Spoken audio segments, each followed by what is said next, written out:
ಲೆಕ್ಕಿಸಿದೆ. Doctor Baba Saheb Ambedkar ಸಂವಿಧಾನವನ್ನೇ ಧಿಕ್ಕರಿಸಿ ಧರ್ಮದ ಆಧಾರದ ಮೇಲೆ ಮೀಸಲಾತಿಯನ್ನು ಕೊಡ್ತಕ್ಕಂಥದ್ದು ಬಹುತೇಕ ನಮ್ಮೆಲ್ಲರಿಗೂ ಅತ್ಯಂತ ನಾಚಿಕೆಗೇಡಿನ ವಿಷಯ. ಇದು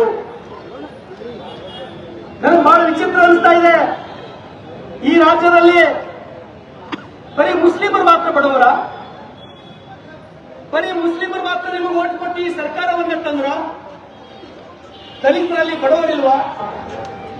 ಕೋಳಿ ಸಮಾಜದಲ್ಲಿ, ಕುರುಬ ಸಮಾಜದಲ್ಲಿ, ಲಿಂಗಾಯತರಲ್ಲಿ, ಇವತ್ತು ಎಲ್ಲ ಸಮಾಜದಲ್ಲಿ ನಿಮಗೆ ಬಡವರು ಬಹುತೇಕ ನಿಮಗೆ ಕಣ್ಣಿಗೆ ಎಲ್ಲಿ ಕಾಣಲಿಲ್ಲ. ನಿಮಗೆ ಬಡತನ ಎಲ್ಲಿ ಕಾಣ್ತು ಅಂದ್ರೆ ಬರೀ ಮುಸ್ಲಿಮರಲ್ಲಿ ಮಾತ್ರ ನಿಮಗೆ ಬಡತನ ನೋಡೋದು ಸಿಕ್ತು. ಅದಕ್ಕಾಗಿ ಸಂವಿಧಾನವನ್ನು ಧಿಕ್ಕರಿಸುವುದರ ಮುಖಾಂತರ ನೀವೇನು ಸರ್ಕಾರಿ ಗುತ್ತಿಗೆಯಲ್ಲಿ ಮೀಸಲಾತಿ ಕೊಟ್ಟಿದ್ದೀರಲ್ಲ, ನಾವು ಇದರ ವಿರುದ್ಧ ಹೋರಾಟ ಮಾಡ್ತೇವೆ. ವಿಧಾನಸಭೆ ಒಳಗೂ ಹೋರಾಟ ಮಾಡ್ತೇವೆ, ಹೊರಗೂ ಹೋರಾಟ ಮಾಡ್ತೇವೆ. ಭಾರತೀಯ ಜನತಾ ಪಾರ್ಟಿ ನಾವು ಮುಸ್ಲಿಮರ ವಿರೋಧಿಗಳಲ್ಲ. ನೀವು ಮುಸ್ಲಿಮರ ಮೇಲೆ ಪ್ರೀತಿ ಇದ್ರು ಸಾಕಷ್ಟು ಜನ ಮುಸ್ಲಿಮರೊಳಗೆ ಬಡವರ, ಅವ್ರಿಗೆ ಮನೆ ಕಟ್ಕೊಡ್ರಿ, ಅವ್ರಿಗೆ ಶಿಕ್ಷಣಕ್ಕಾಗಿ ಒತ್ತು ಕೊಡ್ರಿ, ಅವರಿಗೆ ಆರೋಗ್ಯದ ಸೌಲಭ್ಯಗಳು ಕೊಡ್ರಿ. ಆದ್ರೆ ನೀವು ಏನು ಸಂವಿಧಾನವನ್ನ ಗಾಳಿಗೆ ತೂರಿ ಈ ಮೀಸಲಾತಿಯನ್ನು ಕೊಡ್ತಾ ಇದ್ದೀರಲ್ಲ, ಬಹುತೇಕ ಈ ರಾಜ್ಯದಲ್ಲಿ ವಂಚೀಕರುವ ಸಮಾಜ, ಹಕ್ಕಿ ಪಿಕ್ಕಿ ಜನಾಂಗ, ಅದೆಷ್ಟೋ ಜನಾಂಗಗಳು ಇವತ್ತಿಗೂ ಕೂಡ ರೋಡ್ ಮೇಲೆ ಇರ್ತಕ್ಕಂಥದ್ದು. ಆ ಬಡವರು ನಿಮ್ಗೆ ನೋಡ್ಲಿಕ್ಕೆ ಸಿಗ್ಲಿಲ್ಲ. ಬಂಧುಗಳೇ, ಭಾರತೀಯ ಜನತಾ ಪಾರ್ಟಿ ಇದರ ವಿರುದ್ಧ ನಾವು ಹೋರಾಟ ಮಾಡ್ತೀವಿ. ವಿಧಾನಸಭೆಯಲ್ಲಿ ನಮ್ಗೆ ತಾವೇನು ಅಮಾನತು ಮಾಡಿರಿ, ಅಮಾನತ आपके सपने हमारे अपने new Asia developers private limited company ಅಲ್ಲ. ನೀವು ಏನು ಶಿಕ್ಷೆ ಕೊಟ್ಟರು ಈ ನೀತಿಯ ವಿರುದ್ಧ ತಾವೇನು ಕರ್ನಾಟಕದ ವಿಧಾನಸಭೆ ನಾವು ಅದೊಂದು ರಾಜ್ಯದ 7 ಕೋಟಿ ಜನರ ದೇವಾಲಯ ಅಂತೇಳಿ ನಾವು ಆರಾಧನೆ ಮಾಡ್ತೇವೆ. ಆ ದೇವಾಲಯದಲ್ಲಿ ತಾವು ಔರಂಗಜೇಬನ ಆಡಳಿತ, ಟಿಪ್ಪು ಸುಲ್ತಾನನ ನೀತಿಗಳನ್ನು ತಾವೇನು ತರಲತ್ತೀರಿ, ಇದರ ವಿರುದ್ಧ ನಾವು ತೊಡೆ ತಟ್ಟಿ ಹೋರಾಟ ಮಾಡ್ತದೆ ಭಾರತೀಯ ಜನತಾ ಪಾರ್ಟಿ.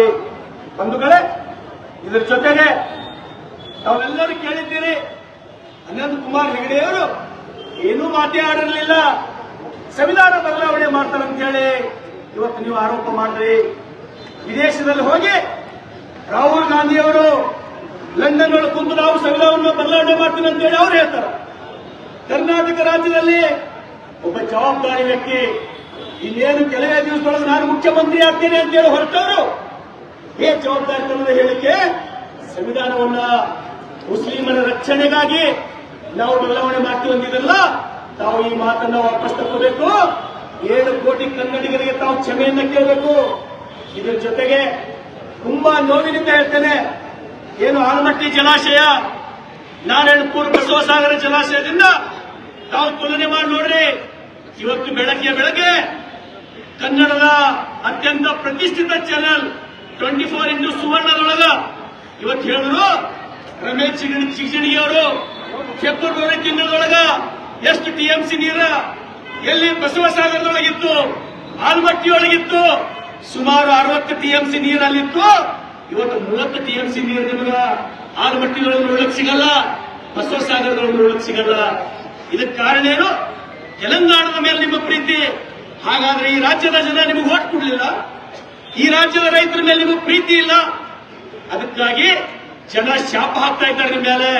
ಹಾಗಾಗಿ ಎಲ್ಲಿವರೆಗೆ ಉತ್ತರ ಕರ್ನಾಟಕದ ಜನರಿಗೆ, ಸಮಸ್ತ 7 ಕೋಟಿ ಕನ್ನಡಿಗರಿಗೆ, ವಿಶೇಷವಾಗಿ ಕಲ್ಯಾಣ ಕರ್ನಾಟಕದ ಈ ರೈತರಿಗೆ ಇವತ್ತು ಜನ ಗೋಳು ಇಡ್ತಾ ಇದ್ದಾರ. ಹತ್ತಿ ಹಾಕ್ಯಾರ, ಮೆಣಸಿನಕಾಯಿ ಹಾಕ್ಯಾರ, ತರಕಾರಿ ಹಾಕ್ಯಾರ, ನೀರಿಲ್ಲ ಅಂತ ಹೇಳಿ ಕಲ್ಯಾಣ ಕರ್ನಾಟಕದ ಜನ ಸಾಕಷ್ಟು ಜನ ಗುಳೆ ಹೋಗಿದ್ದಾರ. ಇವ್ರ ಮೇಲೆ ನಿಮಗೆ ಪ್ರೀತಿ ಇಲ್ಲ, ತೆಲಂಗಾಣದವ್ರ ಮೇಲೆ ನಿಮಗೆ ಅಪಾರ ಪ್ರೀತಿ. ಯಾಕ? ಅಲ್ಲಿ ಕಾಂಗ್ರೆಸ್ ಸರ್ಕಾರದ ಅಂತ ಹೇಳಿ. ಹಾಗಾಗಿ ಇವೆಲ್ಲರ ವಿರುದ್ಧ ನಾವು ನಿರಂತರವಾಗಿ ಹೋರಾಟ ಮಾಡ್ತೇವೆ. ನ್ಯಾಯ ಸಿಗುವವರೆಗೆ ಭಾರತೀಯ ಜನತಾ ಪಾರ್ಟಿ ಹೋರಾಟ ಮಾಡ್ತದೆ. ಧನ್ಯವಾದಗಳು. Men's parlor, tattoo studio, body massage, haircut and marriage setup for boys done here.